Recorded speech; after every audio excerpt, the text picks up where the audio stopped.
just see so many like Twitch clips on my hours of short form content watching.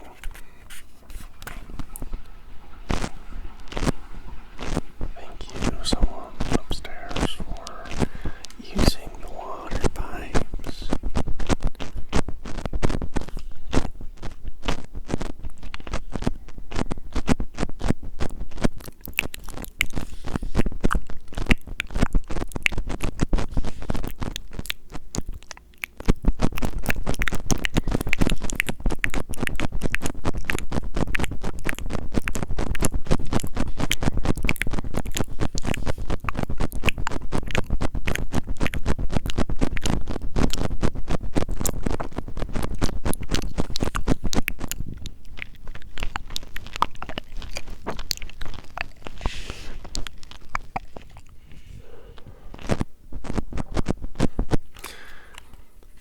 I love this little thing here.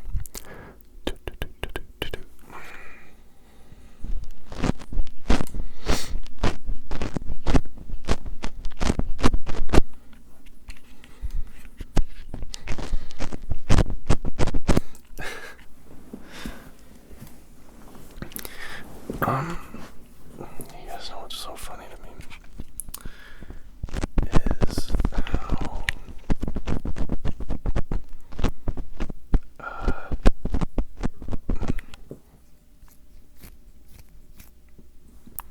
nothing's funny to me. I was gonna say something, and then I realized how what I say might be misperceived.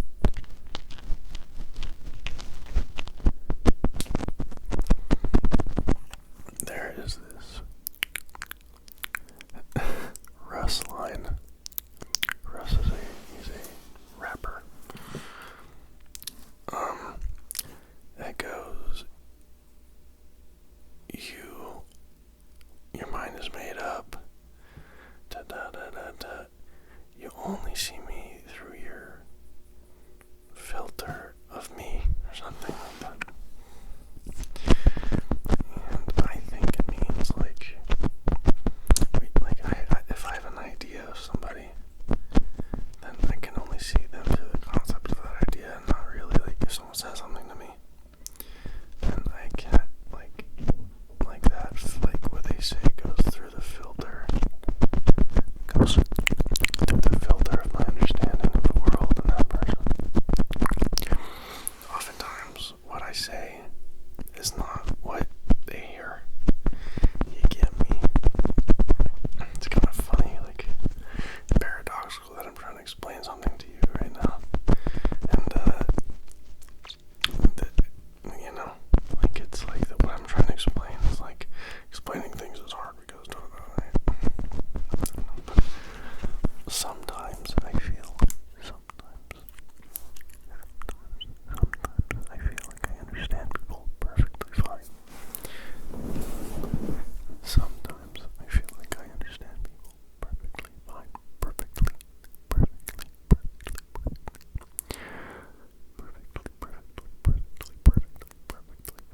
fine.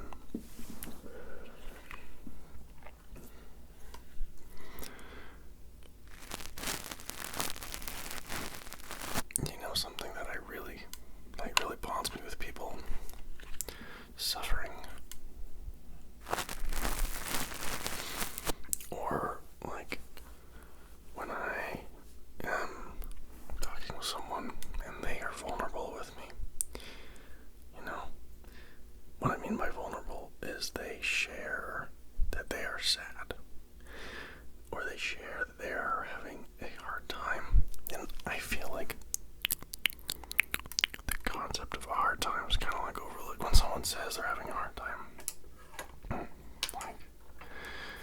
Like in life, what does that mean? Usually depression, hopelessness, maybe. I don't know. That's what I mean when I'm saying it. Well, these are temporary phases, I guess. But then also, like, I've talked about this before,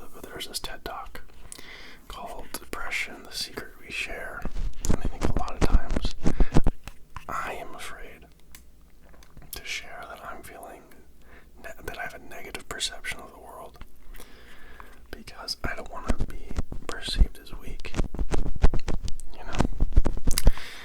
And so I always am positive outwardly. I try to be.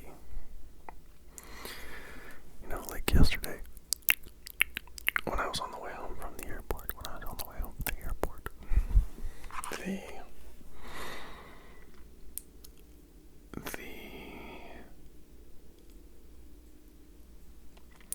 Uber driver that picked me up was a kid, a bit younger than me. I'm a kid, you know, by a lot of people's, you know, in movies, like, older people would call younger people kids, even though they were, like, full adults, and I never got that.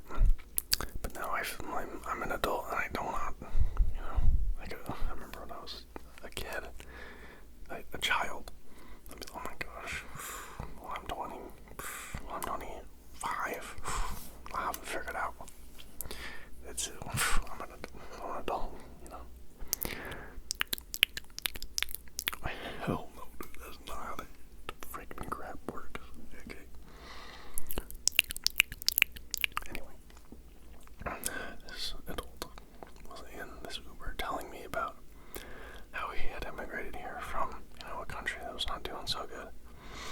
And he told me some stories, and I was really, like, shocked, and he was obviously really in pain and had a lot of trauma, and I didn't know how to deal with it, and I was trying to be like, there's always a silver lining, you know, da-da-da-da-da. And I just said, like, I couldn't do that with him because it was just so, like, I can imagine how it would sound, like, if I told someone, like, all these bad things happened to me, and, like, things that happened to him that I had never even, like, thought of, or, like, nothing of that caliber had ever happened to me. And I did not know what to say. He left me speechless, and I just said, I'm sorry that you had that happen to you. And I wish I could have changed it, you know.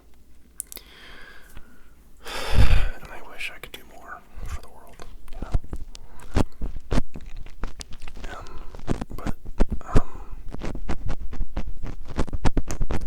It's not about I wish I could do more for the world. I wish I could, you know.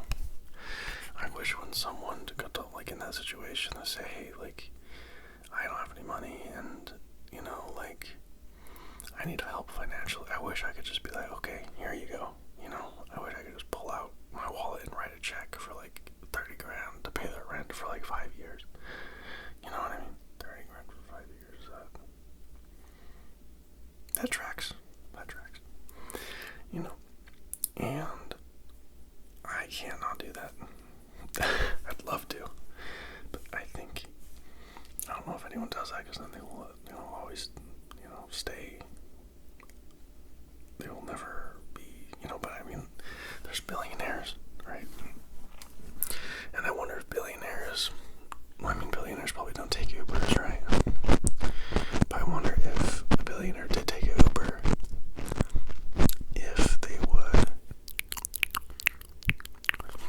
if they would, you know,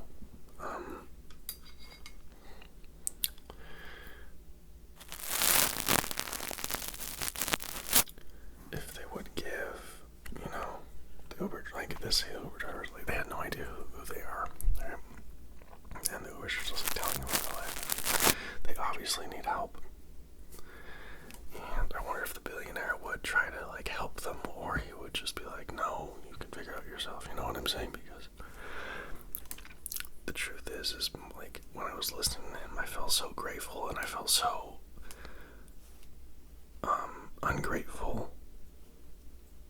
Like, I felt so ungrateful that I complained about anything in my life. You know what I mean? Like, I was born in America,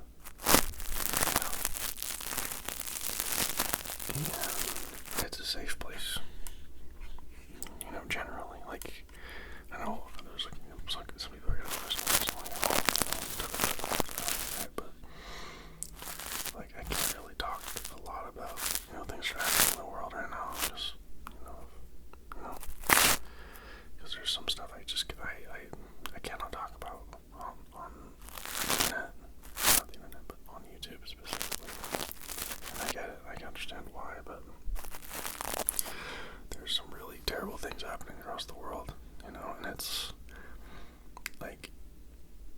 remember he said to me that people here are kind, right? Like in my city, and I had always felt not that way. And then he told me about where he had come from. You know, he came from the Middle East. And he was telling me some of the stuff he had witnessed, and I was like, wow, I feel so ungrateful for, you know, and like my frame of reference for what kindness is different than his. And I'm at least safe here, you know.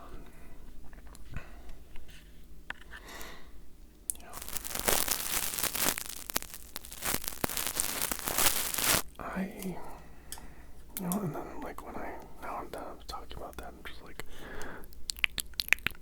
asking myself questions about, you know, like why, like I really think the idea, an interesting idea for empathy is like try to think of everyone as yourself living a different life, you know, like born, just that were born with that life and you were born with this one, but you're the same person, you know, like that's how I try to think about things, like so I can put myself in someone's shoes, right? And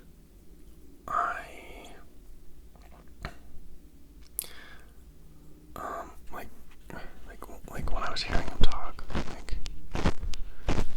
if it was me, I would want so bad for someone to give me help, you know, and I'm not in a place to help like that. You know, I could help with like pep talk or anything, but I cannot help with, you know, I cannot pay that guy's rent, you know, and that makes me, you know, sad.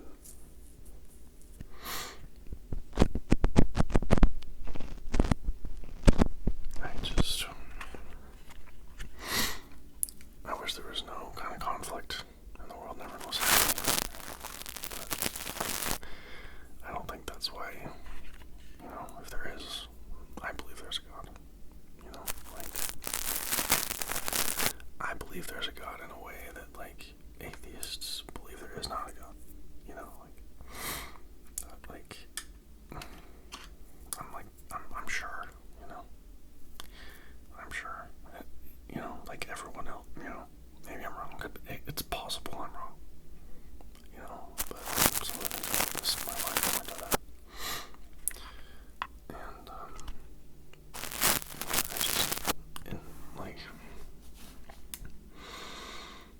it's just, like, man, I think I was watching this, you know, YouTube video, I think it was called, like, In a Nutshell, and they, in the video, they were talking about how, you know, like, the spiritual idea that we are everyone living the same life, but in different, like, positions, so we can understand life on every level.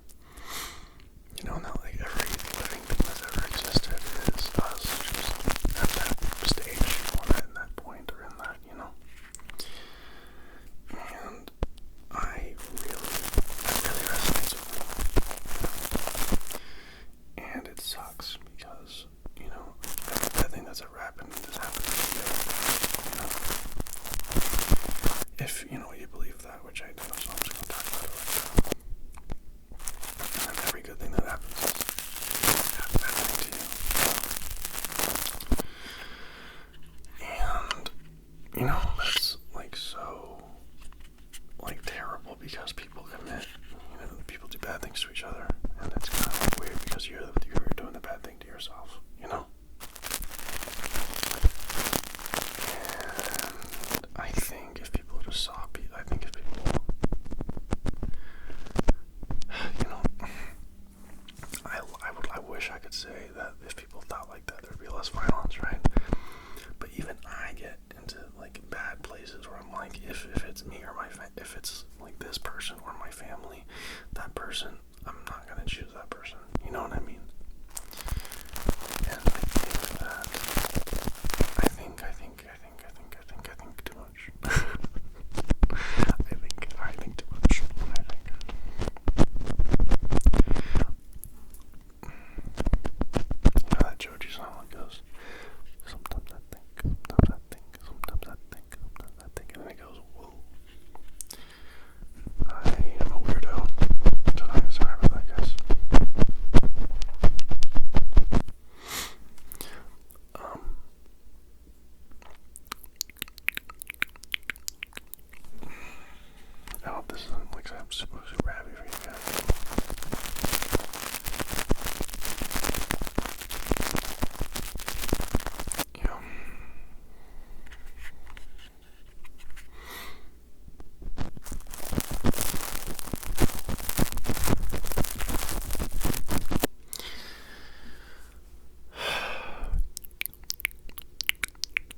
there's some really silly arguments for the existence of God.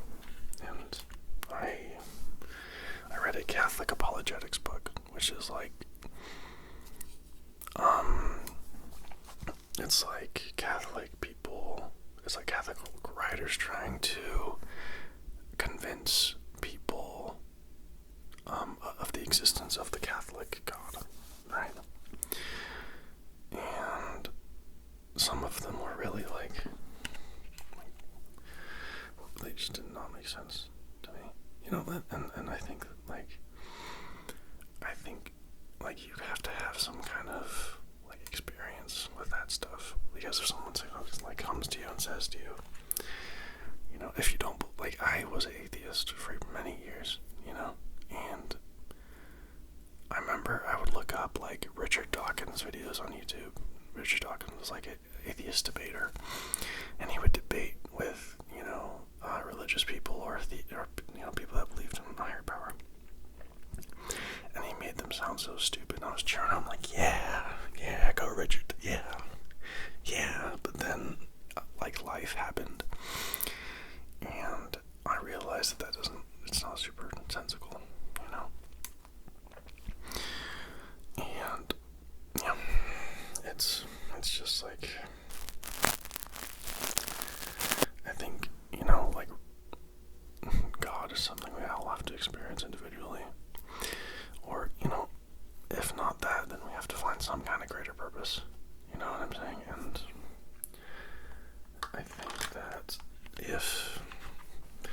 I think one of the primary arguments for atheism, which I totally get, is like, do you believe in God? Like, I ask myself this, like, do you believe in God? Because you need it, right? And I remember, you know, when I was like a teenager, I'm like, yeah, I think that's why, like, everyone believes in it, right? Because they need to believe in it, and they don't, you know, because they go crazy, and, you know, they believe, you know. And I think that I think that's a pretty fallible belief system, you know. Like, if you believe something because you need to, then that's like circular reasoning. Anyway, guys, I really have to use the bathroom. I love you all.